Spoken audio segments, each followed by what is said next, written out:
Você trouxe um exemplo que me lembrou agora uma questão que a gente, inclusive, trabalhou juntos em um dos trabalhos que a gente fez de branding, que é o ponto inicial para você fazer uma construção de uma personalidade de marca, é aquela marca olhar para dentro e entender o porquê ela existe no mundo, né?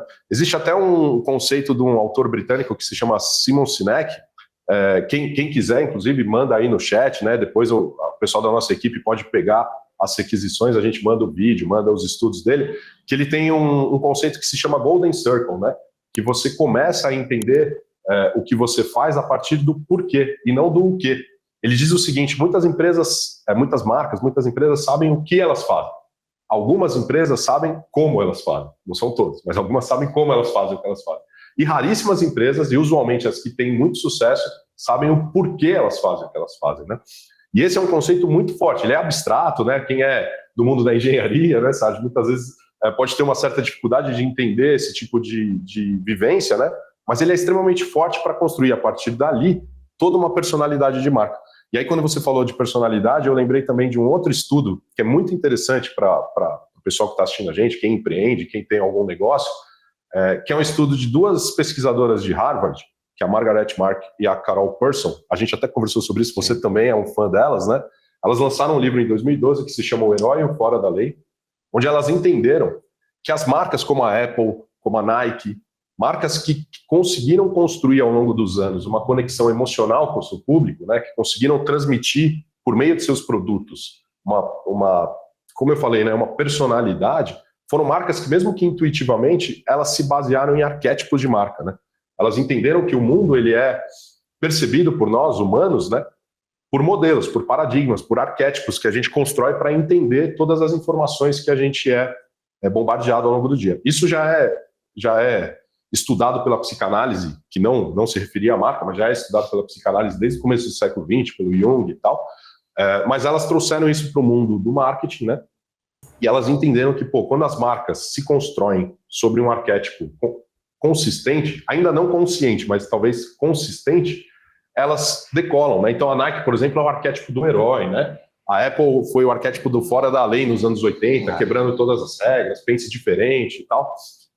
Tudo isso é muito forte para a construção de marca. E esse é um trabalho que você faz aqui na Side, que a gente faz lá na Roteart também, que é um início, né, de um processo de construção de uma marca, não pensando ainda no logotipo. O logotipo, depois eu quero até que você conte para a gente como que é essa sua transição, né, para extrair de um conceito, de um arquétipo, de uma personalidade, de um tom de voz, extrair algo que é visual. Mas antes de te pedir essa questão mais técnica, eu queria pedir para o Sargi contar um pouquinho da experiência que a gente teve juntos, algumas experiências, né, Sargi? A gente teve a chance de trabalhar em 2 ou 3 projetos já juntos de branding.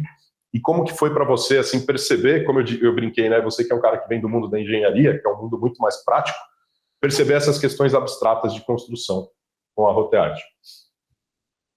Vitor, sem dúvida, né? É um grande desafio. Se a gente resgatar, por exemplo, o maior projeto que a gente estava envolvido, a gente falava de uma empresa de mais de 50 anos, 6 mil funcionários, e o grande desafio era buscar no âmago daquela empresa o que tinha que ser preservado e o que tinha que ser modificado para o brand, né? Você sabe que você citou alguns autores aí ingleses e tal, eu vou citar filosofia latina e vou recorrer ao vitriol, né, que é visita interior terrae, retificando que vinil cultem lápide. O que eu quero dizer nessa manhã aqui? Você visitar o teu interior e retificando você vai encontrar a pedra filosofal. O que é essa pedra filosofal nas empresas? É aquilo que te trouxe até nesses 50 anos, que te permitiu eventualmente ter 6 mil funcionários, mas você precisa modificar. Você precisa mudar alguma coisa, e esse brand tem que capturar essa essência, né? Falando ainda de filosofia, né? É como se fosse o super-homem. Mas eu não estou falando daquele super-homem que bota a capa, sai voando e tem a cueca por cima da calça, não. Eu estou falando do super-homem no sentido de renascer em vida. E para as empresas, uma super-empresa, no sentido de ela renascer, de ela buscar seu âmago e entender que o propósito é muito maior que ela. Mas isso é uma questão muito abstrata, realmente. Tanto que você recorreu a autores aí renomados e eu estou trazendo filosofia. Por quê? Você tem stakeholders, você tem acionistas, você tem posicionamento de mercado, você tem contratos em andamento, você tem gente que precisa entender o processo. Uma empresa de 6 mil pessoas, não é todo mundo que está engajado na mesma direção. E aí que vem a importância do apoio que a gente teve da tua empresa, da tua equipe, que foi uma jornada maravilhosa, envolveu a parte de diagnóstico, envolveu uma série de coisas que para a gente é verdade, culmina com a marca, no final de uma apresentação de um vídeo ou de um produto, de um deliverable, de um entregável aí de 5, 8 minutos que seja, mas que por trás tem várias e várias horas. Então é uma jornada realmente muito bacana. É até bacana a gente, eu particularmente, ter a oportunidade de revisitar e falar disso hoje, porque foi um momento muito bacana da minha vida, que inclusive eu coloco isso como um diferencial, que ter a possibilidade de ter feito o rebranding de 2 empresas.